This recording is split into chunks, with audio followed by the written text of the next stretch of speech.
It's Monday, baby. You know what that means. 25 questions for the 25 ranked teams according to the AP poll. Now, we don't think the AP poll is worth the paper that it's written on, for the record. However, it's the only ranking system we have as of right now to qualify and quantify these teams. So we got 25 questions from our very own Caden Smith, producer of The Hard Count. If you're a college football sicko, make sure you're locked in. We do this every single weekend. Y'all have been dialed into it, or every single week from the weekend that was. Cato, let's get right to it, baby. Glad to have us back in action here on a Monday. I'm fired up, and I'm excited for these questions, man. Yeah, man, another week, another exciting week of college football. We definitely have a lot of changes in the rankings to talk about, so that'll be fun. Yeah, man, some movement here, but number one's not moving around too much, I was about to say, nonetheless, Ohio State still standing sturdy at number one. They stay on top of the rankings after a 24-6 win in their Big Ten opener at Washington. What impressed you the most about the Buckeyes showing? You know, I was impressed by Julian Sayin, man. And that was a spot where you're on the road. You just mentioned the opponent and the environment that it is. We talked about it all week. Second longest home winning streak in college football. Went out there. Ball barely touched the ground. They didn't ask a ton of him when it came to pushing the ball downfield, but the formula they're playing with right now is just efficient. Run the ball, play good defense, get it to Jeremiah Smith. Good things happen.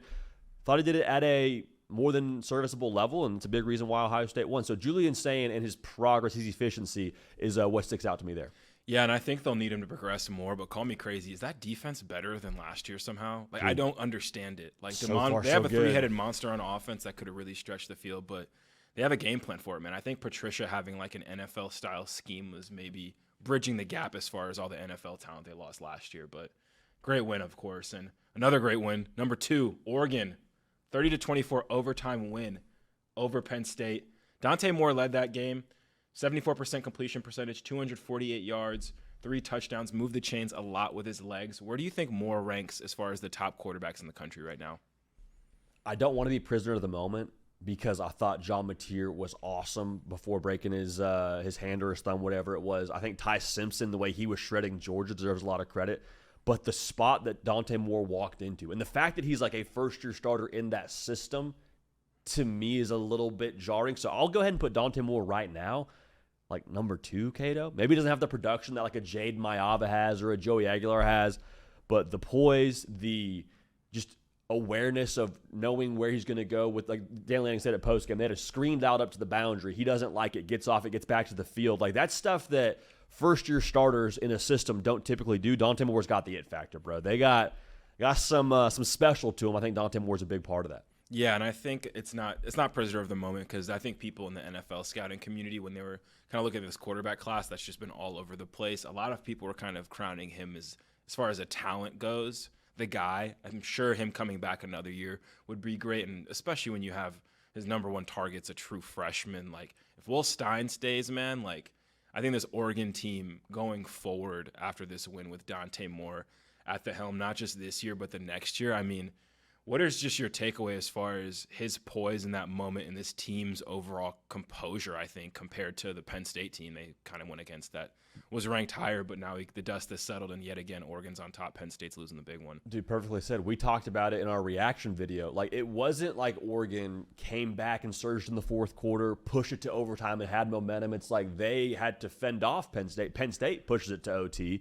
And so you would think with Dante Moore in that spot, with that team in that spot, that was triple digits in returning production, so a lot of new cats that hadn't played that level of ball before, to just not flinch. And they go answer a score in overtime, and they get the ball back, and they score, and they get an interception from the transfer Thieneman to put the game on ice. Like, that was so impressive. The competitive screw loose you have to respond the way they responded in that spot. And also, too, Cato, going back to Dante Moore, I was thinking about this as you were asking that question. In terms of filters for quarterbacks this year, maybe the best performance filter combo. Like, I think Michigan's a great defense, and John Mateer, what he did in that spot was great. I think Ty Simpson against Georgia's defense is, definitely something to take note of.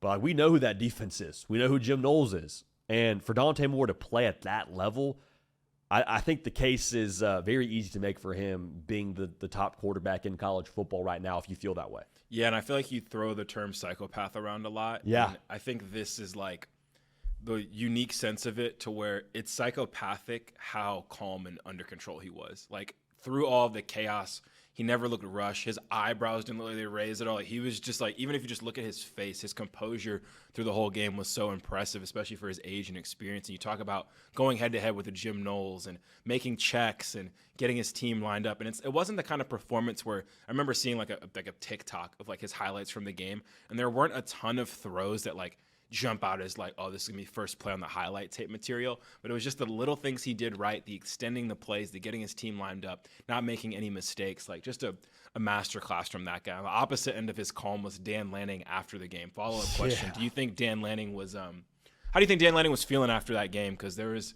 some speculation on the internet that bro was quite wired. I'll word like that. Dialed up. I was here for it, man. Honestly, it is kind of right in line with what we saw from him after they beat Ohio State in Autzen. Like, he is he's a defensive guy, you know, Kato. You being a defensive guy yourself, I'm sure you've played for a DC or two that has the similar temperature during the game of a one-day landing. I got fired up, not just seeing them after the game. I got fired up after they scored to what looked to be like the game-sealing touchdown in regulation. I have to go back and look at exactly what he said reading his lips, but it was something to the extent of like, defense, go get a stop and like cut the head off the snake kind of thing. I finished the deal right here was kind of the whole sentiment. As a player, bro, like I know you feel this way as a defensive player, but like if that's your head coach, just the energy he plays with, we say it a lot, persona of leadership is persona of football team. They are high energy. They are intense. There's zero fear across the board. I think that starts with Dan Lanning, and he's always good for a soundbite too, isn't he, dude? Like I have post-game, I was watching the Georgia-Bama game as well. Flipped it over. Got to get to the audio. See the interview. I'm like, he's about to say something magical here. My wife's behind me watching the game kind of casually, and she's like, what's going on here? I'm like, this guy's about to deliver a quote and a half right now. Check this out. Yeah, I think we've talked about players embodying the personality of the head coach, and I think that'll be an interesting lead up to the opposition in this game when we talk about Penn State later. But number 3, Miami. How confident should Miami fans be in their game this weekend at Florida State following the Seminoles' loss to Virginia on Friday night?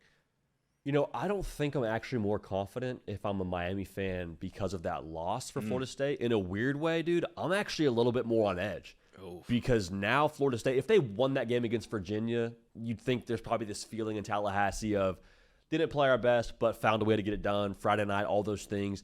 Now the sense of urgency you would think internally in Tallahassee would be ramped up. If there was any sense of we've arrived as a Florida State football team ahead of the Miami game, it is very much so evaporated after you lose to that Virginia team at their place and get field stormed on. So actually, Kato, as a Miami fan, I'd be a little bit more on edge because of the loss to Virginia, because you're going to get the most desperate version, you'd think, of an FSU team that you've seen to this point in the year. Yeah, that's extremely fair. I think it comes down to you did see things that, as an offense especially, like, okay, these are areas that we can expose of Florida State that we saw Virginia be able to do. Yeah. Like, if you're Miami, you're like, okay, like if Virginia can put some of these blemishes up to the light, then surely we should be able to do that too. So there's like a schematic advantage that you probably feel better about. But then you talk about psychologically, like you're mentioning, I mean, that's a wounded animal backed into a corner, embarrassed on television, and now hosting in a rivalry game back at home. I feel like that's definitely a fine line for Miami and Miami fans as they go into this game for sure. And prepping for this game too, Cato, it feels a little bit to me like as good as Notre Dame is across the board at the skill positions, like Jeremiah Love's the best back in America. Jadarian Price is also one of the best backs in America, and he doesn't take the first reps for Notre Dame, so that's saying something. But I feel like across the board from where Notre Dame was at in that first game of the season and where Florida State is right now with Castellanos, Deuce Robinson, Usman Chroma's carrying the rock. Like, I think this group of playmakers, pound for pound, actually scares me more in this spot against Miami because of the different ways they can hurt you. I think this is going to be Miami's best test when it comes to what they have on the defensive side. It is a pack your lunch kind of game if you're Miami when it comes to like staying disciplined against all the misdirection and the window dressing, and I'm sure the tempo that Gus Malzahn will play with. Like, we're going to learn a lot about Miami with what they are defensively in this spot, but they are violent, man. It's gonna be a clash in Tallahassee. I can't wait for this one, dude. Yeah, I think for the ACC, I think this is going to be one of the better matchups in the trenches we've seen in a long time. I expect big on big, offensive line, defensive line, busting heads, running backs, linebackers meeting in the hole. It should be a good one for sure. But yeah, 100%. So one more thing I wanted to add here. Like, Miami's so physical on the perimeter too. Yeah, that's true. Like they get out to the edge and make it a thing where, okay, like your DBs better be up for the task here. Like the amount of condensed formations that Shannon Dawson lines up in, where they got the receivers down tight, they got the tight ends packed in, they'll have two backs out there and run a lot of perimeter. Like they make sure that your DBs have no other choice but to support in the run game. And Florida State, the way they play downhill, like they're going to be up for the task there. That's going to be one of the best battles, I think, is the Florida State DBs up against the perimeter run game against Miami. It's going to be a dogfight, man. I can't wait. Yeah, you got Miami off a bye, Florida State off of a longer week, not playing Friday. So schematically, too, you have to think it's going to just be the culmination of like you're saying, the physicality on all areas of the field, and then which coaches can give an edge. It should be an absolute battle. If it's anything close to that game Friday, we'll be in for another treat for sure. But another great game this weekend. Ole Miss coming in at number 4, stealing LSU's spot in the rankings. I have 2 questions for you. Both are percentages. What % odds do you give Ole Miss of making the CFP right now? And what are the % odds that Landry Kiffin acquired signals, plays, or other inside information from LSU from what weeks leading into this game? I'm going to start with the second question. I'm going to say a low percentage. I think Whitweek is the team guy. I think he's dialed in. I also think Garrett Nussmeier, the relationship that they have, him and Whitweek's probably like kept him on his P's and Q's. So I'm going to go like 2% chance. And that's the extra percentage outside of 1% chance for me there is the fact that Kiffin. Kiffin, and maybe there's some phone stealing going. I don't know. They made it clear who they were rooting for on the Kiffin side. That's all I'll say, and then the results speak for themselves. Made it very clear, dude. I'm gonna give Ole Miss like 55% chance to make the playoff. That's given my algorithm that I just crunched through in real time. I mean, like, kind of throwing a dart at a board there, but I think Ole Miss, will they have the rest of the way? Like, again, at Oklahoma, I believe they're at Georgia. Those 2 games. Outside of that, like, they'll probably be favored in every other game, you'd think, with Trinidad Chambliss. I don't know. I like Ole Miss a lot this year, man. Yeah, it's so crazy that they're the highest-ranked SEC team right now. And I think it's just a product of what the conference is and the order of the schedule. And I think it's going to be interesting to see if it's a bloodbath kind of year where everyone just kind of has a couple losses, or if any team can just emerge out of it, because it's looking like week in and week out, man. The SEC is doing its thing where it just means more. But staying in the conference, number 5, Oklahoma. It's more of a big picture question here, but the last 4-team college football playoff was famously largely determined by an injury. How do you think John Mateer's injury should impact the Sooners' ranking, and maybe even like a potential CFP ranking in the future if, say, like 1 or 2 of their losses, John Mateer wasn't playing, but the rest of them, their wins? It's so tough because there's a precedent there with South Carolina a year ago. Like, Lenore Sellers gets dinged up against LSU, and then they go 9-3, and it's like, well, but that one game against LSU, So I actually think that this is probably something where it has to. It's so tough because it's like, what's the situation we're walking into on Selection Sunday? I think you have to keep a strong gauge on how Oklahoma finishes, and I want to see how Oklahoma looks against some other potential playoff teams on their schedule, like a game against Ole Miss. So to answer your question more directly, I think that you should account for it as much as the margins are thin on Selection Sunday. Like, if it's down to the wire and it's the same record, I don't know if it changes. I'll say this. This is more a better way to say this. I think that it doesn't change a situation where you have 10-2 Oklahoma and 10-2 insert whatever other team there. I don't think you get the edge because the loss was with John Mateer. Well, I believe in my guy Michael Hawkins. You've got this, Mike. We won't even have to worry about this because y'all will just start rolling, and John Mateer will be back in no time. So really excited about what he does against Kent State that can maybe set the stage for a Red River being a better game than people might think right now. But number 6, Texas A&M. Aggies pulled out a 16-10 home win against Auburn on Saturday. Were you more impressed with what you saw from their defense, or more disappointed with what you saw from their offense?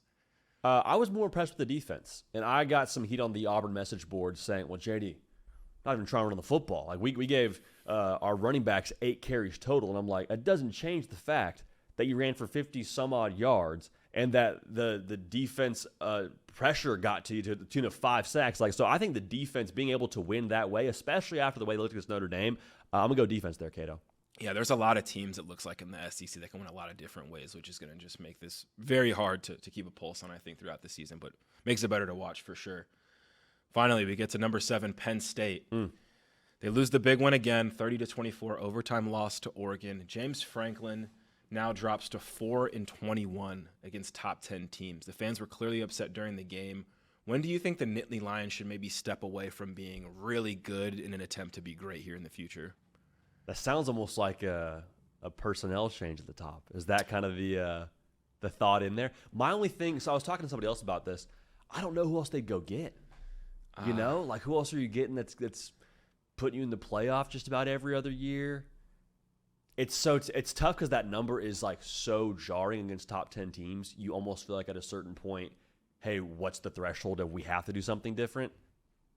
I don't know. I feel like he's done a lot of the right things with bringing guys back and going and getting Jim Knowles. And so I think you don't win the big one until you actually do, and that'll change the conversation for James Franklin. And also a lot of these games as of late that he hasn't won that are quote-unquote the big ones have been the one-score games. So maybe I'm long-suffering. Maybe I'm hopelessly optimistic here. I would give it some more time. I'd give it probably – I'd wait and see how this year finishes, and I'll take a close look at next year as well. Because I think if the standard is win a national championship this year, it's a high bar that's been set. Yeah, I'd be long-suffering here, Cato, which I don't think Penn State fans want to hear after a loss, but that's where I'm at, man. Yeah, and I think it's interesting because there's just certain programs in the country that just good or really good just isn't good enough. Yeah. And it's Penn State's on that line, I feel like, to where it's you're happy with the 10-win seasons and all that, but eventually you want hardware, man, and the fans are desperate for hardware. You heard it from the crowd during the game. I think like if they don't win it this year, I think you make an extremely aggressive move at quarterback. Like you're like a Michigan level or portal level, just like we will spend open paycheck to get the best quarterback we can. And then if that falls through maybe in the future, then we got to really start looking at things because they're set up now and it seems like that might be their weakness and kind of their weakness really all time. They've never really had like a quarterback. They've got guys go to the league and notable guys in their history, but they never had like a elite 5-star like level quarterback. I think if that doesn't fix it for them along with James Franklin, then maybe we start to it was supposed to be Aller. Aller yeah, was supposed to be that like that dude who was stepping in and was going to change, the complexion of Penn State offense, and like it hasn't been that. Last thing I'll say, I put more blame on Aller than I do Franklin for the loss in that spot, but that's neither here nor there. Yeah, I think it's just off, man. Like I think the Colt Necky offense right now, as it stands, isn't exactly leaning into his strengths. And I think when you have an elite running back duo that can get yards at will like that, it makes things easier for a quarterback. When that's not there, we kind of saw what happened. I think they just need some change ups and some different stuff to do. I think to get him going. But I still believe in Drew a little bit, but the crucial mistakes at the end of the games are starting to be a little bit of a habit. Can't have it. Staying in the Big Ten, number 8, Indiana. They get a gritty 20-15 win over Iowa, a game you predicted the Hawkeyes would cover, so shout out you there. There we go. Did this game impact how you view Indiana at all as a Big Ten or college football playoff contender? If anything, it made me like them more. Going to Kinnick and playing that style of game and winning that way against a gritty Iowa outfit. I like Indiana more this weekend, Cato. Good call there. A team that you couldn't have liked more because they didn't play. Texas, number 9. They now head to the Swamp coming out of a bye week. Arch Manning is still kind of a question mark in big games like this. Do you expect more of an Ohio State or Sam Houston State performance from Arch Manning this weekend? I will lean Sam Houston State because I don't know if we can see an Ohio State performance again from him. That was bad. I think that it's just going to be a gross game plan from Texas. I think it is misdirection. I think it is run the ball. I think it is you ask as little of Arch throwing the ball downfield as humanly possible because of the spot, because of that defense, and because your stable of backs is awesome. Like I don't want to ask Arch Manning to go win the game with his arm in this spot. I think it is low margin for error kind of game plan, and I think that Texas just grits their way through in the Swamp here would be the game plan if I'm Sark and company. I don't think I'm ruling out him looking like he did against Ohio State. Yeah, like, just based on how he's looked the last 3 games. Like the last game was great and all, but I don't know if you can just completely count that out just yet. Just simply off the fact that he just hasn't shown too much progression yet. I think what you mentioned it and kind of hit it on the head. I think the way Steve Sarkisian goes about play calling to start off this game will tell us a lot about Arch. If he's not keeping the ball in his hands like you mentioned, and then maybe that tells us more than we think. And if he has him kind of letting it fire and throwing it around the yard, then that tells you how his, at least his play caller and his head coach feels about him. So just an exciting experiment, I think, here with Lagway versus Manning. I mean, 2 seasons we just did not expect to go this way, and we'll see how it happens. I haven't been this excited about a game in like a weird way, like not in the conventional like, oh, this weekend we had Penn State, Oregon, we had Georgia, Alabama. Like, I'm excited for this game in such a unique way because of the quarterbacks that couldn't come sooner for me. It's like I'm going to the circus. Yeah. Like, I know it's going to be bizarre. I'm going to probably have a different opinion on a lot of things once I leave. Like, that's how I feel going and watching this quarterback matchup. Because there's a part of me, too, Cato, I'm like, should we have seen this coming with Arch? And the answer is I don't know how we would have, with the last name, with the pedigree, with the 2 years in the city, like all this stuff behind the Arch Manning lore. I'm like, there's no way it just doesn't. Like, I thought the floor was a lot higher, I guess is my point here, and that hasn't been the case. So it's going to be a spot now, hopefully, for Arch where you can turn it around a little bit and get some of that confidence back, which seems to be a big deal for him. We'll see, man. It's going to be, again, very circus-like when it comes to watching those two. Yeah, and I mentioned it to you yesterday, like, Kansas and Cincinnati played an awesome game, and it was in my 4-box at one point, and they had like both of the quarterback stats up, Jalen Daniels and Sorsby, and they both had like 300 yards, 3 touchdowns. It's like, what if this is the game we get in the swamp? Like, how cool would that be if both of these kids just bounced back on the national stage? Probably not going to happen. We'll see. But I think as far as seeing it coming, I think what it comes down to, most quarterbacks in the country, they have who they like, their stats, like the good ones, the great ones, the ones we talk about the most. You can look at what they do against really good teams and everyone else, and there's kind of a line in the sand. And I think that's just something we didn't have on the radar for Arch. Like, he looked good in those games last year against teams that weren't very good.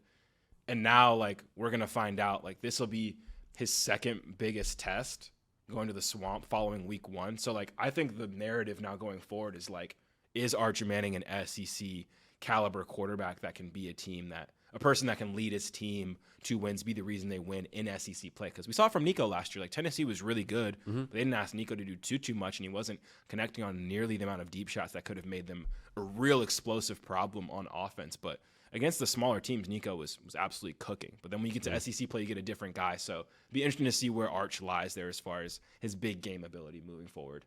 Couldn't agree more. Number 10. Seems a lot better of a place for Alabama, more comfortable of a place for the Alabama Crimson Tide. Strong start and finish for Alabama in that big win against Georgia. Simple question here. Did the Crimson Tide, to you, look like a team that could win the national championship this year? Because it was Georgia, because it was after the week 1, like the emotional and mental challenge to respond from that, I'm going to go ahead and say yes. And also the other cherry on top here is, like, if we had some other superpowers in the sport right now, Cato, that we're like, hey, they look like I guess Oregon's maybe the way you would feel the team you'd feel most strongly about, or Miami, but like I don't think there's anyone where we're just saying they're a sure thing, surefire semifinal to national title caliber kind of team. So with that being the landscape and with the talent level of Alabama, I'm going to go ahead and say yes.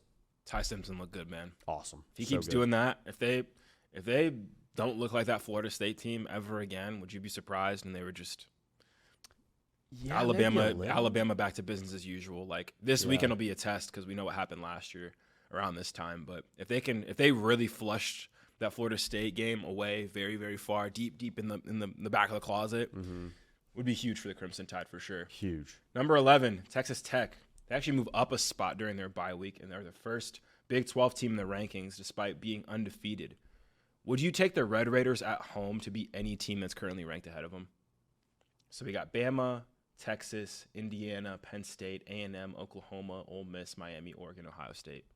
You're a sicko because I know exactly what we're talking about here. Because I have I have Texas Tech a good bit higher than some of the teams ranked ahead of them in the AP poll and our own personal rankings. So the answer is yes. I would take Texas Tech over Penn State. I would probably take them at home. I would consider them against Indiana. I take them over Texas right now at home.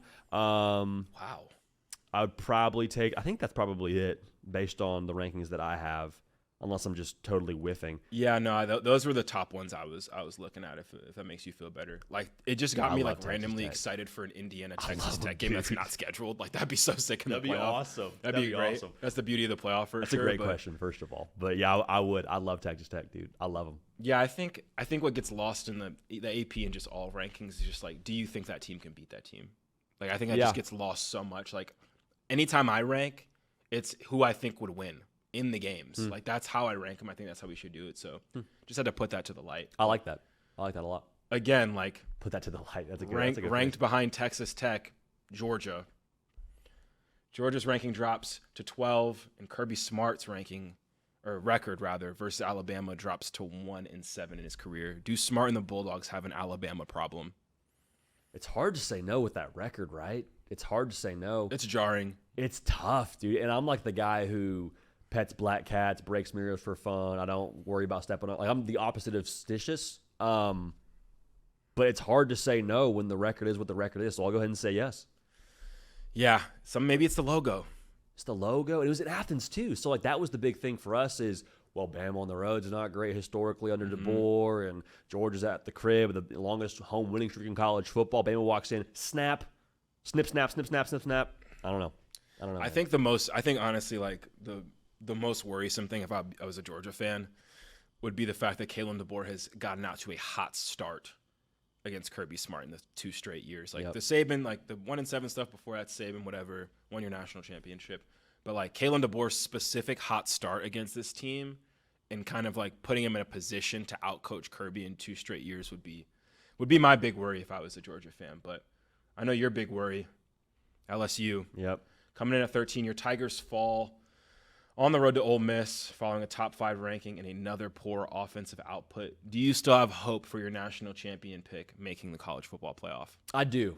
I have hope for them to not just make the playoff. I have hope for them to win the national championship. Now, do I have 100% like credible, valid reasoning behind that hope? Not 100%, not necessarily. I'm so curious what's going on with Nuss, man. I'm so curious where he's at physically because he does not look right. It reeks of Quinn Ewers from last year. It does. Like, I think it'll be a thing where, during the draft process we hear, oh, you know what? Garrett Nussmeier was playing with a shoulder out of place the entire year. Like something, not obviously that severe, I'm being tongue-in-cheek there, but it does smell like that, doesn't it? It smells like Garrett Nussmeier's not right. We won't hear anything until A, the draft, or B, it becomes too much and LSU's got to go with Michael Van Buren, which I know is your guy. So, I mean, I'm not against that at this point, dude. With what it looked like on Saturday against Ole Miss, I'm not against that at all. And also, they can't run the ball, which just accentuates everything because, when your leading carrier has 22 yards on the ground, you ask more of your quarterback, who clearly doesn't look right, it makes for a very ugly picture. Very ugly picture. Just so pathetic on the ground. I mean, awful, dude. You can't. That reporter is getting his laughs in right now for gosh, asking a valid question about the running game being terrible. But he cannot wait for this next press con. He is just. I mean, front of the class. He did not sleep last night, dude. He picked out his best fit. Did a get ready with me suit. on Instagram. Like he is dialed in today to give it to Brian Kelly and ask a smug question about. Maybe he gets the first question and asks something not about the run game just to play head games and then circles back with a question about the run game later on. Oh, that'd be classic. Never thought about this, but hypothetically, if Garrett Nussmeier was so injured that he could not play this year, and my first thought when you said Michael Van Buren was like, well, I mean, you put Michael Van Buren in, all of a sudden they're going to be able to run the ball. Doesn't fix things. He does have an element with his legs. So if your defense is going to be this good and you have a quarterback who is a dual threat, that's kind of an equalizer. Could that help them? Like, should they throw him out there for some packages? If your quarterback's not healthy or seems off and you are just desperate to run the ball, throw Michael Van Buren in there in some second and manageable and have him do some read option stuff. Like, they just need to do something to spice it up because this Sloan offense has always had the nice window dressing and did some really good things, even against Clemson, despite not being able to score points. But, like, we got to get points on the board. We got to be able to run the ball. Like, it's the SEC. Like, it's just a non-negotiable. So we'll see. But maybe Michael Van Buren, maybe we cut him loose, give him some packages. We'll see. Let him cook a little bit. Let him cook. You know who always cooks? For the betterment of Nuss. You know who always cooks? My clones. Going. Yep. My clones at number 14, Iowa State. Laid it on Arizona, 39-14 win. Rocco Becht, my guy, ran for 3 touchdowns. They're still undefeated. Are they the most underrated team in the country? Yes. Yes, they are. Rocco Becht. Joel Klatt says this a lot. Like, get the game to the fourth quarter. Rocco Becht, you feel great about that situation. One-man army. Such a tough player. He's phenomenal. Got to give him his flowers when we can. But number 15, Tennessee, an insane 41-34 overtime win over Mississippi State. Do you have any new worries about the Vols maybe potentially losing games they shouldn't after this game? Defense, I know they're banged up. Defense still a little bit. You're like, hey, this was sort of supposed to be a stronger point for the offense. This was kind of what we talked about before the year, where you weren't as worried about losing Nico because the defense is supposed to be great. So Tim Banks, I think, is still one of the best DCs. I understand they're not healthy, so let me say that 110%. Also, I understand the defense made a lot of plays and got dealt some short field. So I say all that to pair the Mississippi State game with the Georgia game, with the rushing numbers from Mississippi State. Like, that makes me a touch nervous here, Cato. But with what I viewed them before the season as being a 9-3 football team, I still feel that way. I think they'll still be 9-3. I think they'll be a team we talk about in November competing for a playoff spot. But again, 9-3, I don't think will get you there this year, which isn't saying less of Tennessee. It's just kind of where they are right now. Yeah, and I think Mississippi State's a lot better than people thought this year. They're definitely showing that week after week, just from even just a competitive fire standpoint. The defense is much improved. Didn't show much in this game, but yeah. I mean, I think you could argue that Josh Heupel plays the best complimentary football in the country at this point. Like, just week after week, year after year, man. Like, whatever their weakness is, they just follow it up with strength somewhere else, and they make it work. So, like, them winning this game, to me, makes me feel somehow even better about them being able to navigate. And I'll tell you what, JD, the game I have circled on the college football schedule is in a couple weeks when Alabama and Tennessee play. Just from what those offenses have shown us this year, you talk about a shootout from two unlikely people. I think that's going to be an awesome game. I'm pumped for that. The Joey Aguilar versus Ty Simpson Bowl. The one we had always had circled, even going back to last year, we knew Joey Aguilar in Knoxville. Overs. Being facetious, of course. Yeah, the overs. I mean, the Vegas is going to set that line at 70 probably. Like, it's going to be insane. Think about telling somebody this storyline in the month of March. Hey, Yeah. Tennessee quarterback Joey Aguilar. You're like, wait a second. Joey Aguilar's at UCLA. Like, no. He's going to end up at Tennessee. Ty Simpson's going to win the job, and the over-under is going to be set like 66 And they're both going to like low-key shred Georgia. Yes, legit. And then face each other. Like, that's going to be a game for sure, an unlikely one. But combined, they are over 600 some odd yards passing against Georgia. That is 371 and 276 respectively for those guys. Nuts. Both of their first quarters can be framed in a museum. Like the Ty Simpson and Joey Aguilar first quarters against Georgia, just put it up. So good. Put it up in the Hall of Fame. So good. Before that game, Alabama has to host Vanderbilt, number 16. They jumped up in the rankings. They face Alabama in a rematch of the upset heard around the world last year. What would be the after effects of Vandy beating Alabama for a second straight season? The Kalen DeBoer pressure or the hot seat. I don't want to say hot seat because that's the wrong way to phrase it. But the Kalen DeBoer slander would be dialed up. Imagine him being 2-0 against Kirby Smart and 0-2 against Clark Lee. Can you imagine that? Mm-mm. And you know what? This is crazy to say. That game is going to be all about how Bama responds, like competitively, from the Georgia win. It's kind of the same test as last year, but the only, I guess, benefit if you're Bama is you also have the Florida State loss to hopefully create some urgency. But watching Vandy getting ready for the breakdown this week, Cato, they don't care what logo's on their helmet. They don't care what happened over the course of the last couple of years. Like, they got swagger, confidence. They play with aggression. Like, Vandy, I think, is going to make this interesting. I'll say that. They're cut from that cloth, dude. I did the same thing. I watched some Vandy, man. I'm like, oh my, like, this is their best team. And they won Yes. They won this game last year. And this is their best team they've had under Yes. Clark Lee. So, whew, Brian Denny. It get awkward. It get awkward for Kalen DeBoer. Show up. It get Yeah. awkward. And it could, the other side of things, I mean, Vandy goes 2-0 against Alabama. Maybe Diego Pavio's right, dude. Like, come down to Vandy. Because then we talked about it before in the rankings. All of a sudden, it flips from come to Vandy. You have no SEC offers. Like, come show the rest of the SEC on the biggest stage in the best conference. That you're that guy. Like, for everyone, but that's your recruit to Vandy, right?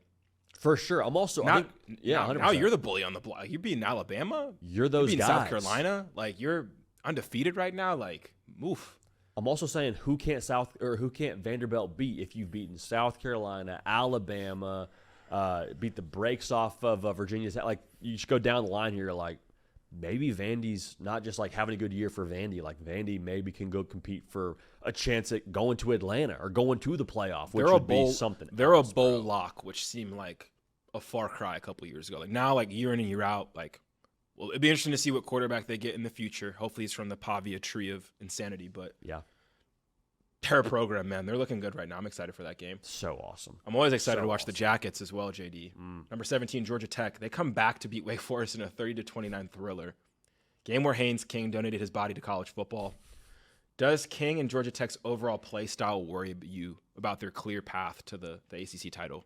One, you texted me that on Saturday was the best text I got all day. Haynes King is donating his body to college football right now was just so awesome and so true. He was tired. Dude, just, I mean, battered, bruised, I was tired watching him. exhausted. I mean, shoot. You know, when your offensive linemen are picking you up by your pads off the ground, that's when you know it's like hey, hard man. times. Hard time when they're just. So in that way, yes, because I don't want to. It keeps sounding like when I talk about Georgia Tech, I'm like predicting an injury. I'm not predicting an injury for Haynes King. I'm just saying that is a very difficult physical output to sustain. But the fact they came back against Wake Forest, Cato, I thought actually was a bit of a question answerer in some ways as to like how much can you do with this style of game control and offense and all those things. So it still worries me, but the ACC is going to be a bloodbath anyway. Why not Georgia Tech? Yeah, I think what worries me more than how Haynes physically got beat up in this game was just from a play style standpoint. You just are curious about teams like Georgia Tech that are so predicated on the run, how they will play from behind. Yeah. And they just stuck with it, dude. They're like, hey, like, we're playing Robbie Ashford. We're really not worried about them running up the score anymore. Defense just lock up, and we're just going to still run Haynes King. Like, it's not like you could never watch that game at any point and be like, with no scoreboard, like, oh, yeah, Georgia Tech's down right now. Like, there was no even sense of urgency. They're, all right, cool. Like, we're just going to keep running Haynes King left and right all the way down the field and then run our plays off of that in the pass game. So interesting, man. I'll be curious to see when they get into like a game against Pitt and Duke where the styles are a little bit different. I'm curious to see how they get pushed there. But Haynes, man, you are college football's unsung hero. Different, dude. Very different. Number 18, Florida State. They've dropped. You've been saying for weeks, JD, and I have to give you a full bouquet here because you weren't ranking Florida State very high early in the season. You weren't really eager to jump into the hype, and you had this game Friday night in Charlottesville circled, and you said, I'm going to judge the Seminoles after what they do in that game. And they lost 46-38 double overtime to Virginia. How do you now view the Seminoles following this loss? I was impressed that they still had the offensive output that they had. Mm-hmm. So I think they're still just as bit frisky. I think they're just as bit dangerous in the ACC, especially with what we know about the climate of the ACC right now, going back to the Georgia Tech discussion. So I think Florida State is still a contender in that conference, but we got to figure some things out against mobile quarterbacks. We got to figure out ways to just be better overall defensively. And this game against Miami is going to be a real good litmus test because Miami is going to be cracking skulls. So I still like Florida State a lot, but I think we all got a little bit ahead of ourselves saying, Florida State's a top 5 team. Florida State's, and it's like, well, yeah, Florida State's really good. It's definitely not last year's Florida State, but like, let's see how they handle success because we've seen Tommy Castellanos light up Florida State when he was at BC, and then he didn't finish the season as a starter at Boston College. So just want to get a pulse for where that level is eventually going to settle for the Noles. But I still think they're a team that could win the ACC without a doubt. Call me crazy here.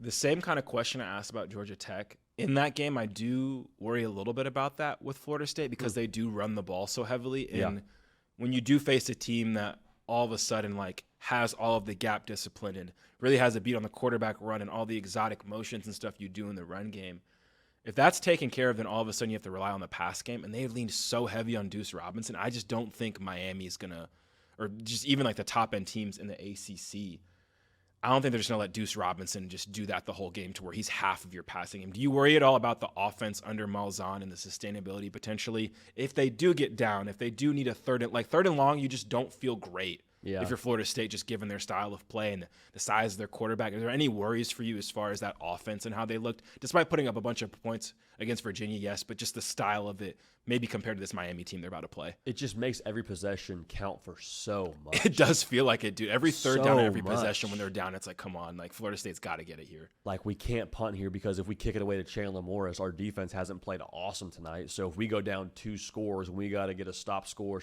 Like, it didn't. I think what you're saying is on the money. Like, the complementary style or the lack thereof there that we saw against Virginia Now, we also saw that same defense look great against Alabama in the first week of the season. Man. So I'm still trying to gauge exactly who they are. They're so feast or famine when it comes to the style of play. Like Tony White is going to try to create negative plays, try to get after you and set you behind the sticks. And so when you do that now, when you risk it for the biscuit, there's a chance that you also get got when you don't get the biscuit. So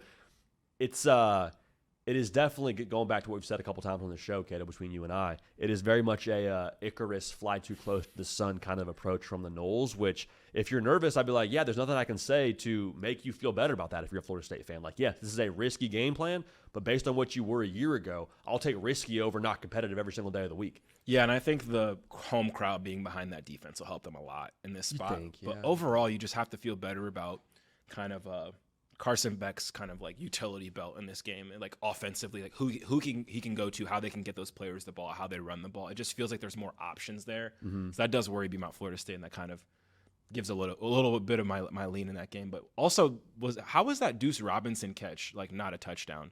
It was yes. What are we doing? Like, how is that not a? That's like. It's good that I have the ball in my hands for this. The ACC, like, I love that we can hear them on the mic, but that one, like, they kind of, like, skipped to it in the middle, and I didn't really hear it as well. But, like, when you have just a still shot of a receiver catching a ball and both of his feet are in bounds, like, what are we doing? It looked like the bobble was still happening as he almost went to tuck it.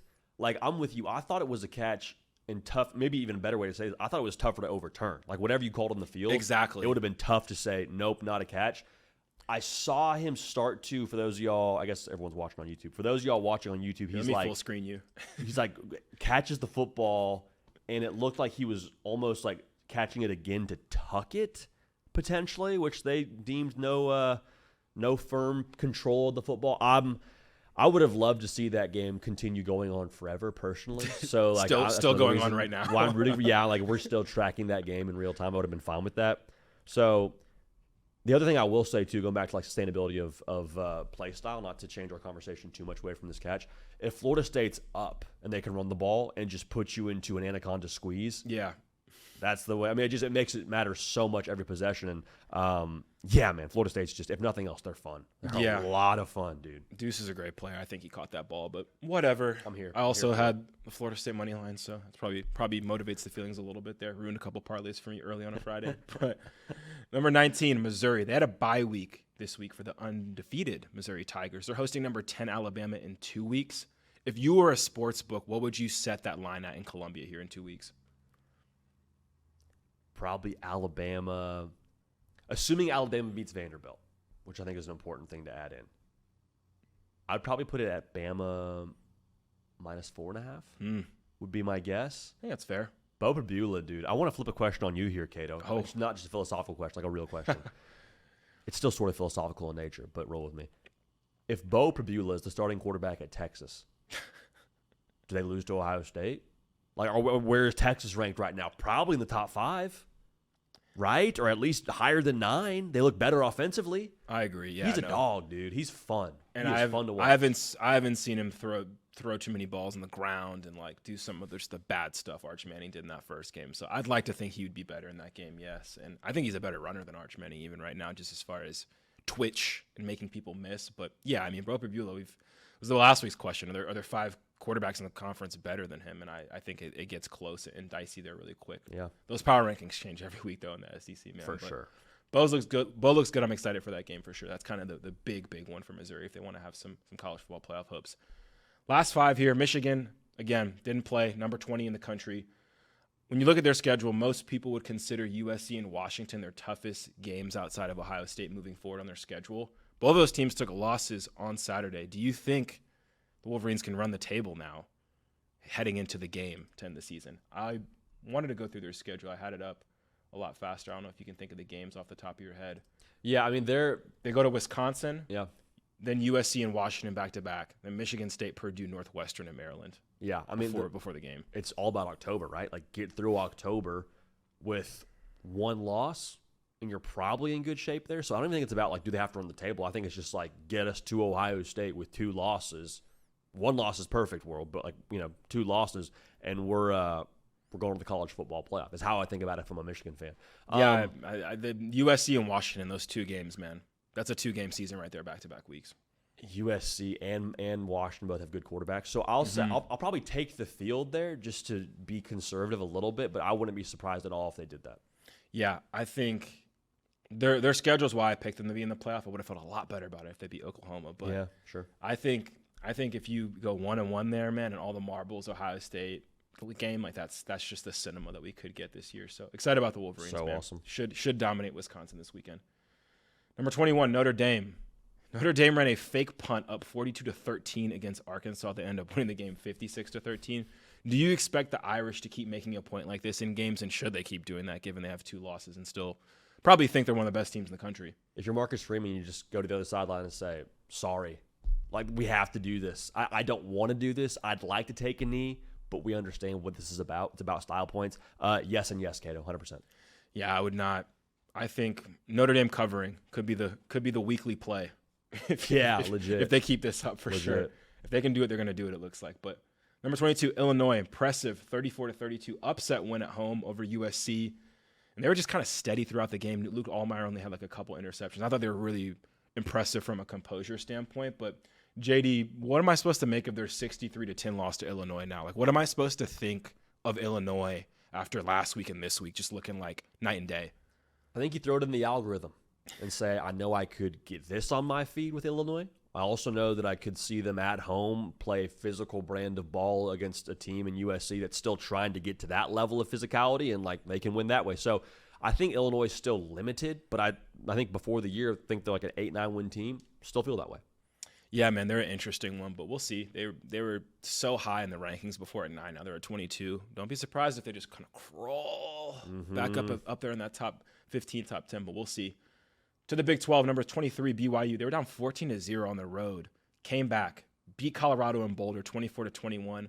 BYU's quarterback, Bear Bachmeier, was number 47. Should more quarterbacks wear numbers above 19? It's my most serious question. I'm not. I know this is a great question. Is the thing which folks don't. This is why you tune into this show, because you get good questions like that. I mean, it's kind of jarring when you look at it. Like, it's like, oh wow. Dude, I love it. It's college football. Devin Brown's wearing 33. Now, here's the other thing I'll say. I want us to be able to have a little bit of flexibility with the other positions. Like, if Will Campbell a year ago is getting the number 7 at LSU, let that guy wear number 7. Let's have the same standard across the board of anyone can wear any number. Now, do I want to see that, like, consistently? But the one-offs of Devin Brown with 33, Bear Bachmeier with 47, let Will Campbell wear 7, dude. That's my take on it. I think as a former defensive player, it's all happened to all of us. I've gotten shredded by a quarterback before every now and then. I think the only thing that could make it worse is if they had a 47 number. Like, if you're watching the film back, you're like, dude, we let 47 do us like this? Like, come on. My last game ever was against Bailey Zappi, and he had like 5 touchdowns, broke Joe Burrow's like single season record. Only thing that could have made that worse. And I broke my thumb in that game. The only thing that could have made that worse is if he was out there wearing 47. So I think quarterbacks should do it because it's just demoralizing. It's swaggy. Like demoralizing. Shea Patterson, I don't know. I'm here for that. I'm here for it. Number 24, the Hoos.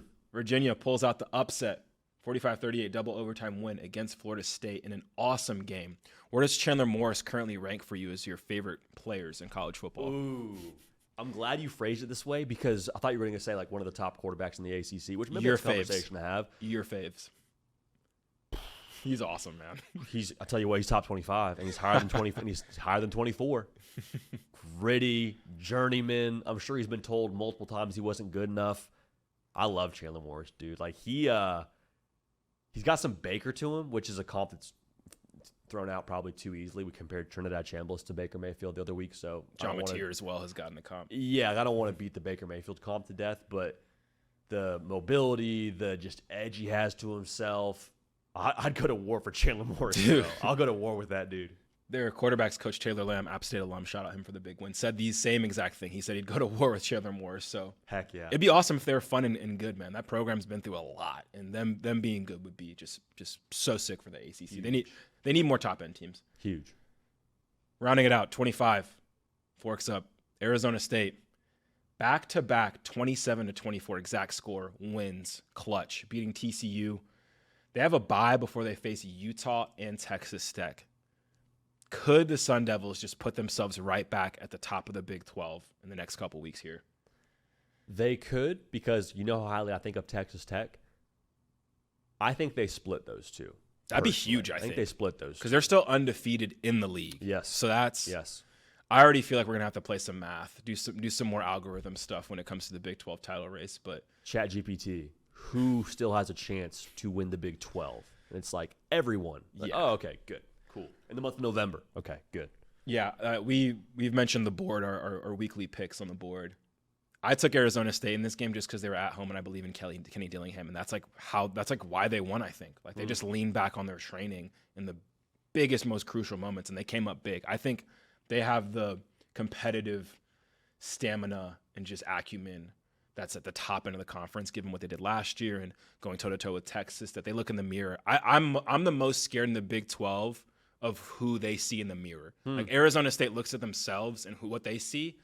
That's what was scary the most compared to the other teams in the conference. Like I think they have that competitive composure that can make it to where they can win any game in the league. So really excited about their schedule coming up. They got down 17-0, and you see zero flinch on the sideline. Sam Levitt's composed. Jordan Tyson goes and gets a bomb real quick. Okay, we're back in this thing, boys. Defense doesn't flinch. Like, I'm with you. The not flinch ability of Arizona State is going to continue to serve them well. Man, they're fun. The Big 12 is fun. Sam Levitt's fun. Who's stopping Jordan Tyson and Sam Levitt like every single Saturday? If that's the matchup, I like those guys. You're better off outscoring them. There's a lot of good quarterbacks in that league. So I'd be like, hey, man, let's roll. Let's air it out. Let's try to go punch for punch with these guys. And I think that's the way to kind of win the Big 12 if you're not like a Texas Tech or a Utah and Iowa State that can like take teams back to the woodshed. I love it, man. Well, Cato, these have been phenomenal questions. As always, cherry on top. I got a football question for you here. A secondary question specifically. Breaking down a lot of these games, going to have a lot of battles on the perimeter. Vandy's going to force Bama to play on the perimeter. Pack your lunch. We mentioned Miami and Florida. They're going to get outside and run the ball. As a safety, having run the alley at the level you have, I want to make sure I ask this the right way. How much of a pain is that to get your entire room dialed into it? Because I think it's probably a thing where on the offensive side, there is the view of secondary players of they're good in coverage, they don't want to run to the football. That's not speaking to you. You would do that at a high level. But you in the secondary, you got to get 3 other, maybe 4 other dudes to also play at that temperature. How much of a challenge is that for a secondary to, throughout the course of a 4-quarter game, have to go tackle Diego Pavia, have to go fill in the perimeter on a Malachi Toney, on a Mark Fletcher? Like, just walk me through the psychological buildup and strain on a player playing in the secondary to go make those tackles for a 4-quarter game. Yeah, I think for the safety specifically, your job changes week to week depending on the personnel you're playing. So, like, 1 week, you might be playing a team that airs the ball out, and you will have a slot receiver in front of you for like 80% of your snaps, 85% of your snaps. Then you'll play another team where it's completely flipped, like 85% of the snaps. You have a tight end in there, and you're a glorified linebacker. So I think for the teams this weekend playing, if you're playing a team that runs the ball a lot and your team's counting on you to be in the run fit, you're either built for it or not. You're going to be in there playing. If you're in the SEC, if you're in some of these big-time programs, it's the expectation for you to go in there and do that. And you probably have the defensive front to complement that to where you're not tackling guys in the hole one-on-one a bunch or anything like that. I think the biggest challenge for the teams is the teams that do a little bit of both. Because Miami, for example, a couple snaps you have Malachi Toney in the slot, which is a complete problem within itself. And then next thing you know, you have to tackle Mark Fletcher in a cloud of dust because you have a tight end or no tight end to your side, and you're just in the box. So I think the teams this weekend that can challenge in both of those areas the most can put the most stress on the secondary. And then we're really talking about the offenses that I think are at the top end of the college football. And then Oregon has Sadiq, DeCorian Moore, or run game that you could be defending first down, second down, third down. That's a lot on your plate, and you have to also communicate to everyone else in the secondary and in front of you. So that's where the challenge comes. So I think going forward this season, it's going to be really interesting to see which teams can cause the most strain on a secondary from both vertical threats in the passing game and run game. Those balanced attacks, I think, will be bread and butter this year, and they'll do really good. Phenomenal stuff, man. Phenomenal stuff on that answer. Phenomenal stuff on these questions. Man, it's been a great 25 questions, brother. I appreciate you making it all go. Appreciate y'all making this show go, man. Again, 25 questions every single Monday. Y'all asked for it. You've clamored for it. We've given it to you. Wanted to keep it in like the 45-minute range. We did not do that. But we appreciate y'all making the show what it is. Hey, go ahead and subscribe on your way out. College football, nothing but college football year round. Appreciate y'all. Love y'all. We'll keep this party rolling. We will see y'all next time.